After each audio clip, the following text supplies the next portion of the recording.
हाय दोस्त, आज हम लोग 6 क्लास का ज्योग्राफी का तीसरा चैप्टर हम पढ़ने का प्रयास करेंगे। आज जानेंगे कि पृथ्वी के परिमंडल होता है क्या। ठीक है, तो यहाँ से पढ़ते हैं। अध्यापिका ने कक्षा में बच्चों से बात करते हुए पूछा। ठीक है, अध्यापिका जो थी, मैडम जो थी, वो क्या करते हुए बच्चों से बात करते हुए पूछा कि क्या आप यह बता सकते हैं कि हम जिस ग्रह पर निवास करते हैं वह क्या कहलाता है। ठीक है, अगर उतना क्लियर से नहीं पता चल रहा होगा ना, थोड़ा जूम इन कर लीजिएगा। ठीक है, जूम थोड़ा कर लीजिएगा। तो वही बोल रहे हैं, क्या आप यह बता सकते हैं कि हम जिस ग्रह पे निवास करते हैं वह क्या कहलाता है। चंदन ने बताया कि जिस ग्रह पर हम निवास करते हैं उसका नाम पृथ्वी है। ठीक है, क्या है? पृथ्वी है।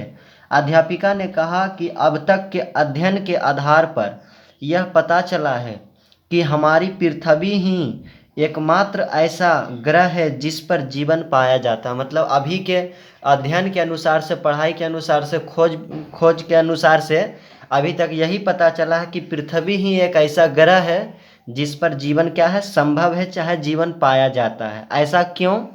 रेणु ने बताया, क्योंकि पृथ्वी ही ऐसा ग्रह है जहां जीवन के लिए अनुकूल परिस्थितियां एवं आवश्यक गैस, जल एवं भोजन उपलब्ध है। मतलब रेणु ने बताया, क्या बताया कि क्योंकि जो पृथ्वी ही एक ऐसा ग्रह है जहां जीवन के लिए, जिंदगी के लिए, ठीक है, जो यहाँ पे लाइफ के लिए जो अनुकूल परिस्थितियां हैं, जो हमारे, जो मानव के लिए और सजीव प्राणियों के लिए जो अनुकूल परिस्थितियां हैं, जो संभव होना चाहिए। मतलब जैसे हम मान लीजिए कोई पढ़ाई करने जाता है, ठीक है, तो वहाँ पे अनुकूल परिस्थितियाँ उसके लिए क्या होगा, टेबल लगा हुआ, कुर्सी लगा हुआ, जो भी है, तो ये सब अनुकूल परिस्थितियाँ हैं। मतलब उसी तरह से, मतलब जो कि उसके फेवर में है, तो वही बोल रहा है कि जो मतलब अनुकूल परिस्थितियाँ हैं एवं आवश्यक गैस जैसे ऑक्सीजन, ये सब सांस लेने के लिए अति आवश्यक, एकदम जरूरी है, नहीं तो फिर खासा ख़त्म हो जाएगा। ठीक है, जल, पानी नहीं पियोगे तो कितना दिन रहोगे पता ही होगा। भोजन, ये सब उपलब्ध है पृथ्वी पर, इसलिए जिंदगी यहाँ पे जीवन संभव है।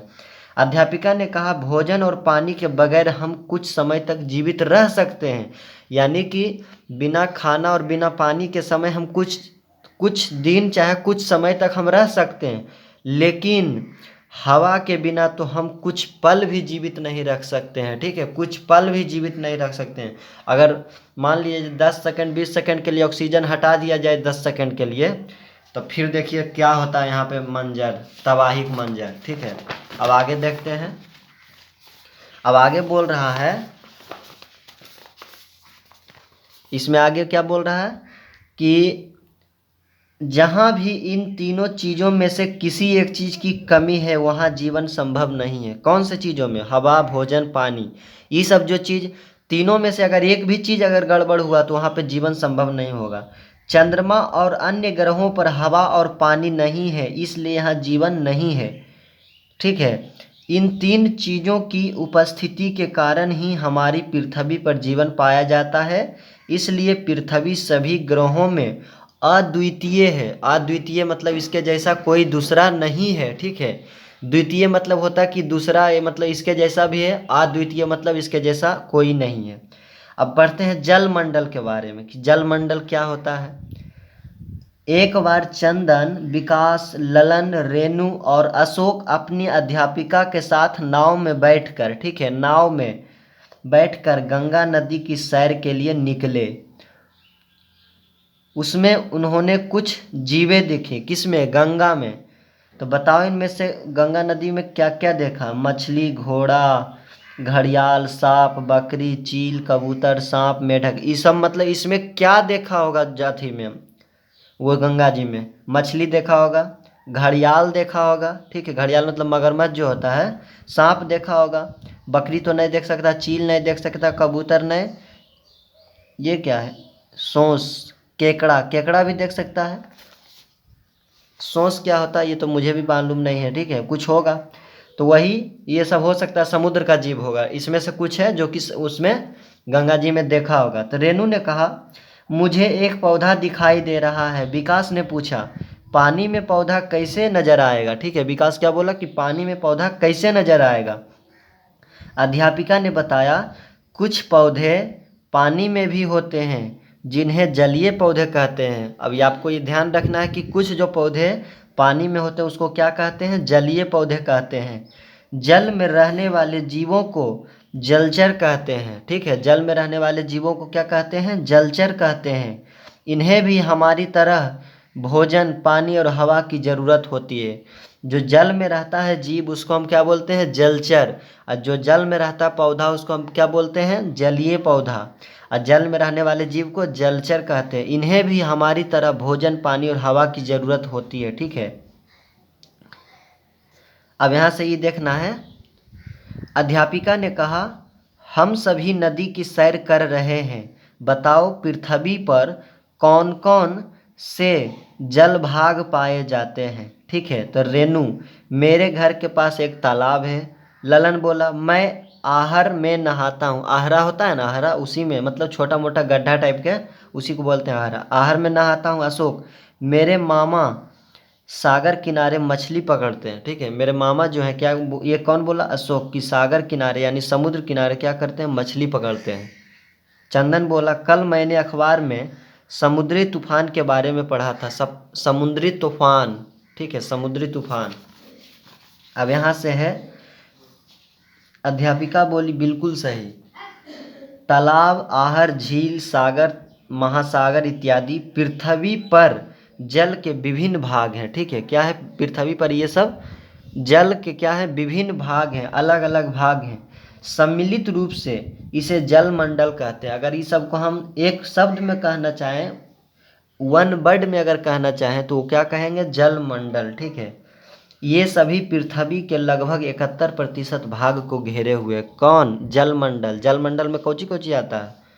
तालाब, आहर, झील, सागर, महासागर, ये सब, ठीक है। तो इसको अगर एक शब्द में बोला जाए तो क्या बोलेंगे? जलमंडल। ये सभी, ये जो जलमंडल है पृथ्वी के लगभग 71% भाग को घेरे हुए हैं, ठीक है।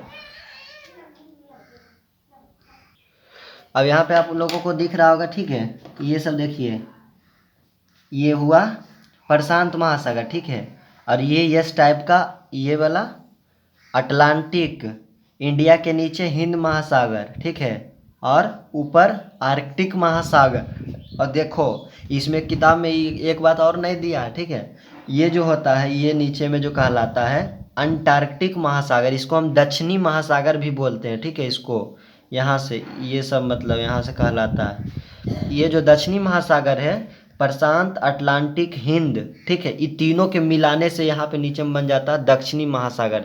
महासागर किताब में 4 गो दिया, लेकिन होता कितना? 5 गो। ये आपको आगे पढ़ना है, ठीक है। अब यहाँ से देखो, ये बोल रहा है कि वर्ष 1984 में, कब? 1984 ईस्वी में। अभी कितना है? 2024। तो उस समय कितना था? 1984 में, जब राकेश शर्मा अंतरिक्ष की यात्रा कर रहे थे, अंतरिक्ष की यात्रा पर थे, तब उस समय भारत की तत्कालीन प्रधानमंत्री इंदिरा गांधी ने उनसे फ़ोन पर पूछा था कि आपको अंतरिक्ष से पृथ्वी कैसी दिखाई दे रही है। किससे? 1984 में राकेश शर्मा से पूछे थे। इंदिरा गांधी उस समय प्रधानमंत्री थी, तो वही पूछे थे कि भारत कैसा दिखाई दे रहा अंतरिक्ष से, पृथ्वी जो है अंतरिक्ष से कैसा दिखाई दे रहा है। तब राकेश शर्मा ने कहा, नीली, ठीक है, नीली दिखाई दे रहा है। वास्तव में अंतरिक्ष से देखने पर हमारी पृथ्वी का रंग नीला दिखता है, इसलिए पृथ्वी को नीला ग्रह भी कहते हैं। इसलिए नीला दिखता है क्योंकि यहाँ पे जल की मात्रा ज़्यादा है, और जल की मात्रा मतलब नीला दिखता है। और नीला का मतलब जो होता है प्रकाश का, यहाँ से प्रकीर्णन होता है, जिसकी वजह से चारों बगल में नीला रंग फैल जाता है। तो जिस वजह से ऊपर से देखने पर जो ज़्यादा रहेगा वही दिखेगा सैटेलाइट से, तो वही मतलब बोला कि नीला दिखता है, ठीक है। कब बोला था? 1984 में।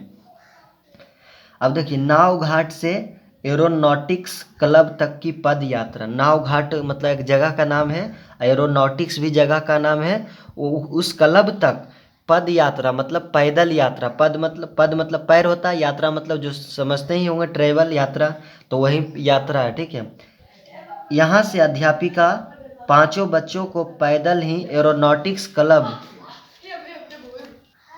अब यहाँ से देखना है कि यहाँ से अध्यापिका 5 बच्चों को पैदल ही एरोनॉटिक्स क्लब, यानी वह स्थान जहाँ से, अब यहाँ देखना है कि वह स्थान जहाँ से गुब्बारा, हवाई जहाज एवं हेलीकॉप्टर की उड़ान संचालित होती है, यानी कि एयरपोर्ट कह सकते हैं, ठीक है। हवाई जहाज एवं हेलीकॉप्टर की उड़ान संचालित होती है, ले गई।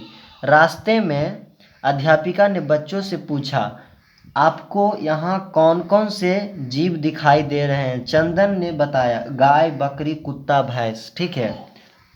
ललन ने कहा, अरे हम भी तो हैं। मयंक ने कहा, यदि कई तरह के पेड़, छोटे पौधे और झाड़ियाँ भी दिखाई दे रही है। अध्यापिका ने कहा, इन्हें भी हमारी तरह जीने के लिए भोजन, पानी और हवा की आवश्यकता पड़ती है। इतना जो सारा बात बोला गया है कि कोई बोला है कई तरह के पेड़, छोटे पौधे, ये सब झाड़ियाँ दिखती है, तो यही सब बोला कि अध्यापिका बोली कि इसे भी हमारी तरह जीने के लिए क्या चाहिए? भोजन, पानी और हवा की आवश्यकता चाहिए, ठीक है। अब यहाँ से बताओ, ये तीनों चित्रें प्रकृति में कहाँ से मिलती है? पृथ्वी पे मिलती है। तो अध्यापिका ने बच्चों से पूछा कि जीव जंतु, पेड़ पौधे के अलावा आपको और क्या क्या चीज़ें दिखाई दे रही है? तो जवाब मिला, घर, कार, साइकिल, पत्थर, मिट्टी, पहाड़ इत्यादि। तो अध्यापिका ने बताया कि पृथ्वी का वह ऊपरी ठोस भाग, ठीक है, ठोस भाग, सॉलिड जैसे, ठीक है, ठोस मतलब समझ रहे हो आप? अगर नहीं समझ रहे हो तो जैसे मान लीजिए, देखो ये सब जो है, ये चौकी जो है, ये क्या है? ठोस भाग है, ठीक है। लेकिन पृथ्वी का जो ऊपरी ठोस भाग है, पृथ्वी का वह ऊपरी ठोस भाग, सॉलिड भाग, जिसमें मिट्टी, कंकड़, पत्थर, पहाड़, मैदान, पठार इत्यादि सम्मिलित है, ठीक है। ये सब जो है पृथ्वी के ठोस भाग पे, उसको हम स्थल मंडल कहते हैं, यानी स्थल मंडल कहलाता है। और जो पानी वाला था उसको हम क्या बोलते थे? जल मंडल। और जो ठोस भाग है जिस पे हम क्या रहता है, जिस पे मतलब रहता है मिट्टी, कंकड़, पत्थर, पहाड़, मैदान, पठार, जिस पर हम लोग मैदान में रहते हैं घर बना करके, ठीक है, तो वो सब क्या कहलाएगा? उसको एक शब्द में अगर बोला जाए तो स्थल मंडल कहलाएगा। तो हम लोग स्थल मंडल पर रहते हैं, ठीक है। तो इस स्थल मंडल पर ही हम अपने घर बनाते हैं, ठीक है। इस स्थल मंडल पर ही क्या बनाते हैं? घर बनाते हैं, खेती बाड़ी करते हैं और विभिन्न प्रकार के क्रियाकलाप करते हैं, ठीक है। अब बोल रहा स्थल संधि, स्थल का एक संकरा भाग जो दो बड़े स्थल खंडों को एक दूसरे से जोड़ता है, क्या कहलाता? स्थल संधि। संकरा भाग मतलब पतला भाग, ठीक है, पतला रास्ता, मतलब जो, जैसे मान लीजिए कि ये उत्तरी अमेरिका है, दक्षिणी अमेरिका, यहाँ से देखिए यहाँ पे जोड़ रहा है, ठीक है, देखिए यहाँ पे जुड़ रहा है नहीं दोनों, देखिए, तो वही मतलब पतला सा पूरा है, इस वजह से ये क्या कहलाएगा? स्थल संधि। स्थल संधि का मतलब हुआ कि दो बड़े स्थल को, मतलब एक पतला रास्ता के द्वारा जोड़ा जाता है एक दूसरे को। तो ये जोड़ रहा है उत्तरी अमेरिका और दक्षिणी अमेरिका, दो अलग अलग महाद्वीप है, ठीक है, महादेश बोल सकते हैं, महादेश, महाद्वीप। तो ये जुड़ रहा है, तो ये क्या कहलाएगा? ये रास्ता, ये स्थल संधि कहलाएगा। संधि मतलब क्या होता है? जुड़ना, ठीक है। संधि मतलब क्या होता है? संधि विच्छेद पढ़े हैं ना, एक संधि होता है, एक संधि विच्छेद। संधि विच्छेद मतलब टूटना, चाहे अलग होना, और संधि मतलब जुड़ना, ठीक है। अब बोल रहा है जल संधि, तो पानी का वह संकरा भाग जो दो बड़ी जल राशि जैसे समुद्रों तथा महासागरों को एक दूसरे से जोड़ता है, उसे जल डमरू मध्य भी कहते हैं, चाहे जल संधि भी कहते हैं। जब दो बड़े सागर या महासागर को, यानी दो बड़े जल राशि को जब समुद्रों तथा महासागरों को एक दूसरे से जोड़ता है, जो पतला रास्ता होता है, उसे हम क्या कहते हैं? जल संधि, ठीक है। जल संधि का दूसरा नाम जल डमरू मध्य भी है, ठीक है, ये आपको ध्यान देना है। अब यहाँ पे देखिए, ये हमारा प्रिय भारत है, ठीक है। अब ये भारत है, जिसमें इधर पूरब में क्या है? पूरब में बंगाल की खाड़ी है, पश्चिम में अरब सागर यहाँ पे, और यहाँ पे क्या था? यहाँ पे नेपाल था, यहाँ पे, और इधर हिंद महासागर था न। तो वही आपको ध्यान देना है, नक्शा में बताया जाएगा आपको। तो ज़मीन से आकाश की ओर, अब ज़मीन से आसमान की ओर जाना है। एरोनॉटिक्स क्लब में पहुंचकर सभी बच्चे बहुत उत्साहित थे, बहुत एक्साइटेड थे, मतलब ठीक है, वहाँ पे पहुँच के उसको बहुत अच्छा लग रहा था, उसी को बोलते हैं उत्साहित। एक बड़े गुब्बारे के साथ लगी टोकरी में बैठकर वे आकाश की ओर उड़ने लगे, ठीक है। एक बड़े गुब्बारे के साथ लगी टोकरी में बैठकर, कुछ वैसा मतलब होगा जैसे राजगीर में टहलने जाते हैं, ग्लास ब्रिज है, उसी तरीका से ये सब कुछ होगा, ठीक है, एरोनॉटिक्स क्लब में। तो एक बड़े गुब्बारे के साथ लगी टोकरी में बैठकर वे आकाश की ओर उड़ने लगे। चंदन बोला, अरे पेड़ हमसे कितना नीचे रह गए हैं। ललन बोला, देखो पक्षी हमारे कितने नज़दीक उड़ रहे हैं। ठीक है, जब आसमान में जाएगा तो पक्षी तो मिलेगा ही। तो रेनू बोली, वह देखो बगुलों का झुंड। ठीक है, बगुलों का झुंड। अध्यापिका ने बताया कि हवा में उड़ने वाले पक्षी नभचर कहलाते हैं। ठीक है, जैसे जल में रहने वाले को क्या बोलते थे, जलचर, और हवा में उड़ने वाले को नभचर। नभ मतलब आसमान होता है। ठीक है, नभचर कहलाते हैं। इन्हें भी हमारी तरह भोजन, पानी और हवा की ज़रूरत होती है। ये तीनों चीज़ों इन्हें कहाँ से मिलती है? तो अध्यापिका बोली, यहाँ इन पक्षियों के अलावा और भी बहुत सी चीज़ें हैं, कुछ दृश्य और कुछ अदृश्य। यानी कुछ दृश्य यानी किसी को देखा जा सकता, कुछ अदृश्य जिसे देखा नहीं जा सकता है। ठीक है, रेनू ने कहा, वह रहा बादल। अध्यापिका ने कहा, ललन जोर से सांस लो और बताओ सांस के साथ तुमने क्या लिया। ठीक है,